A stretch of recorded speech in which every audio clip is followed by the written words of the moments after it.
accepté donc ce travail avec tout ce que vous savez que ça incombe, comme les sages-femmes, comme les médecins et autres. Donc ces difficultés ont été atténuées aussi par les parents, la belle famille, les sœurs, les frères, parce que n'oubliez pas que nous avons naturellement une autre mission, celle de faire des enfants, de concevoir.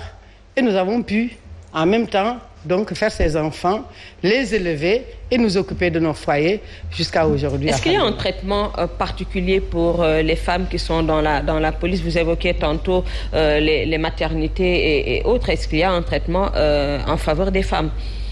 Alors, le traitement... Pour leur permettre de jouer sur les deux registres, mère de famille, mais également agent de police en même temps. Comme toutes les femmes, nous jouissons des congés de maternité. Moi, j'ai eu l'honneur, peut-être, parce que c'est un honneur que de concevoir, d'être la première femme enceinte, alors, au niveau de la police. Parce que je fais partie de la 16e promotion, bien sûr, des premières. Et lorsque je suis tombée enceinte, il n'y avait rien qui était prévu pour les femmes, en tout cas dans le statut. Mais je suis remontée parce que c'est toujours la fonction publique et c'est ainsi qu'on nous a fait comprendre qu'il fallait suivre donc les textes pour pouvoir aller en congé de maternité. Est-ce que les textes étaient en conformité en ce temps-là? Oui, absolument, parce que nous avons un statut particulier, oui. Mais quand même, il ne faut pas oublier qu'il y a la fonction publique aussi qui régit tous les fonctionnaires. C'est ça, voilà. C'est ça. Oui, en tout cas, je crois bien que le Sénégal a fait des efforts considérables, a même dépassé certains pays par rapport à l'entrée des femmes, justement, au sein, justement, et dans le cœur des forces de défense et de sécurité.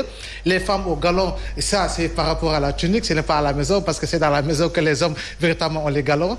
Mais il faut quand même accepter et dire que véritablement les femmes ont joué un rôle prépondérant au sein de la police. Récemment ou plus longtemps, nous avons entendu des noms de femmes commissaires, en tout cas qui donnaient une peur bleue à certains habitants de quartier. Absolument. Parce qu'elles étaient fortes, elles avaient véritablement un caractère et s'imposaient, et étaient arrivées à s'imposer. Et véritablement, ce sont des femmes qui ont participé à lutter contre véritablement le banditisme juvénile, à véritablement aller dans le sens de donner à certains quartiers leur lustre d'antan. J'en veux pour preuve. Au niveau du commissariat de Dieuppeul, je crois bien 2 femmes se sont succédées au niveau du commissariat de Dieuppeul.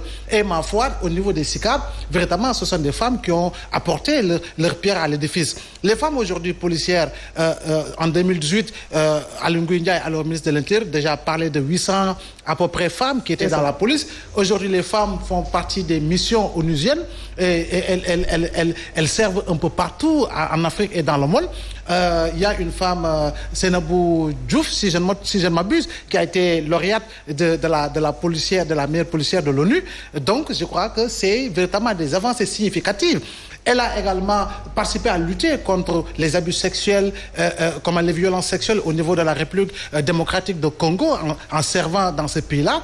Donc, ce qui veut dire qu'en réalité, nous devons véritablement voir la femme policière autrement. Nous avons Tabara Ndiaye qui a été la directrice de la direction de l'information et de la communication des relations de la police. Donc, en réalité, il y a une montée en puissance des femmes au sein de la police. Et je crois bien que celles-là qui ont été pionnières, qui ont fait partie de la première promotion justement de la police au Sénégal, nous devons véritablement les applaudir à chaque fois qu'on les voit. Nous devons véritablement leur rendre honneur et grâce et par rapport au travail colossal qu'elles ont eu à faire dans la police, parce qu'elles ont eu le courage de faire partie de ceux-là qui ont été les premières à choisir d'entrer dans les forces de défense et de sécurité et de montrer la voie aux autres femmes qu'en réalité le chemin n'est pas dur, mais dur est le chemin, mais à force de courage, à force d'abnégation, à force de sacrifice et de soutien au sein de la famille, mais également au sein de la collectivité, elles ont pu réussir leur mission.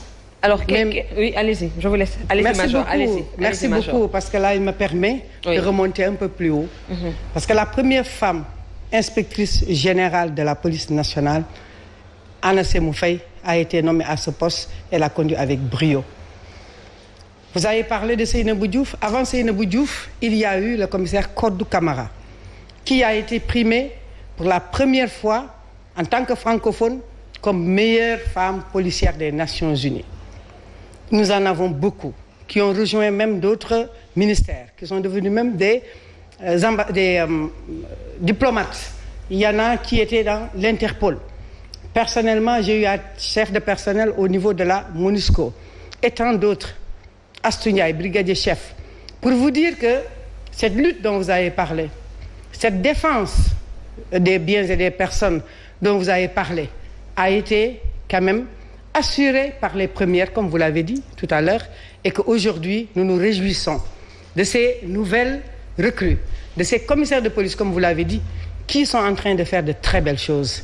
Je ne vais pas citer de nom, mais je vous assure, allez-y dans la banlieue, allez-y plus loin à Zagbao, allez-y à la Médina, partout, partout. Mais aujourd'hui, je pense que la peur est dans l'autre camp.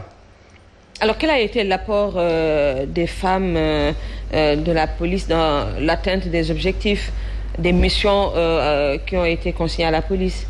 Alors, vous savez... Est-ce qu'il y a une touche féminine Absolument. Oui. Qui Absolument. a servi à quoi? Oui.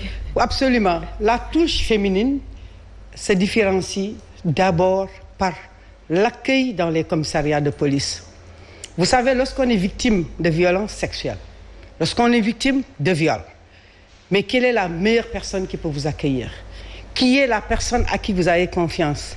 Sinon, une femme comme vous. Quand vous êtes une femme. Voilà. Parce qu'il y a des garçons également victimes d'abus sexuels. Bien sûr. Oui. Mais habituellement, la plupart du temps... Le plus grand nombre, ce sont des femmes. Ce sont des femmes. C'est ça. Bien sûr, vous avez parfaitement raison. Des hommes et les enfants subissent des violences sexuelles.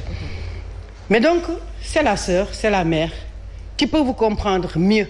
Parce qu'avant, on assistait des fois à une revictimisation de la femme, de la personne qui a été victimisée une première fois et que mal accueillie, qu'elle soit dans des conditions qui ne laissent pas donc le choix pour arrêter ou bien pour sévir, n'est-ce pas, par rapport à ces prédateurs sexuels. Donc aujourd'hui, la femme a sa touche personnelle. Comme vous le savez, c'est bien la rigueur, mais il y a une certaine souplesse dans cette rigueur. Et la femme, comme vous le savez, comme je l'ai déjà dit, chez elle, dans la maison, en famille, est quand même très apte à pouvoir régler certains problèmes. Vous parlez d'accueil. Avant que vous ne continuiez, j'entends dire que les commissariats dirigés par les femmes sont plus propres. Absolument. Absolument. C'est ce que j'entends dire en tout cas. Il faut le reconnaître. C'est ce que j'entends dire, que les commissariats dirigés par les femmes sont plus entretenus, plus propres, voilà. L'accueil nickel, comme on dit. Hein? Il faut le reconnaître. Oui. Avant, dans les commissariats de police, ce qui vous répugnait le plus, c'était l'odeur. Parce qu'il y a quand même, n'oubliez pas, la chambre qui est juste à côté, à l'entrée. À l'entrée. Donc aujourd'hui, les femmes, lorsqu'elles sont arrivées, mais écoutez, elles ont mis leur touche personnelle pour la propreté, parce que tout le monde sait que c'est la femme qui s'occupe en général, je dis bien en général, de la propreté de son domicile, de son foyer. Donc, le service étant un deuxième foyer, pourquoi pas? Vous en verrez même qui vont mettre des fleurs de leur poche, qui vont enjoliver donc la devanture du commissariat, qui vont aller jusqu'à vraiment apporter un plus par rapport. Mais ce qui est le plus important, c'est que la femme qui déjà a une certaine responsabilité. Vous le voyez, par exemple, au niveau de la circulation. Il y a eu un moment où il y a eu une brigade uniquement constituée de femmes. Mais je vous assure, elles travaillent bien. Je ne dis pas que les hommes ne travaillent pas bien, mais elles ont assuré d'une manière très remarquable. Pourquoi avoir mis une brigade à part, ne pas laisser les hommes et les femmes travailler pour cette brigade dont vous parlez? Mais ils ont toujours travaillé ensemble, hein? Mais lorsque les femmes sont arrivées, il y a eu un moment où il y a eu une brigade uniquement constituée de femmes. Mais sachez que, comme je l'ai déjà dit tantôt, c'est encore hiérarchisé. Aussi bien au-dessus d'elle, il y a des hommes, qu'en dessus, il y a également des hommes. Donc, on peut les voir sur le terrain pour penser que ce sont uniquement des femmes, mais également, ce sont des hommes et des femmes, comme on parle de l'intégration du genre, qui assurent la police. Seulement, c'est l'équilibre qui est en train d'être fait. C'est pourquoi on parle très souvent de l'intégration du genre, pour pouvoir... Et là, la police a été la première à intégrer les femmes. C'est par la suite que les autres corps l'ont fait.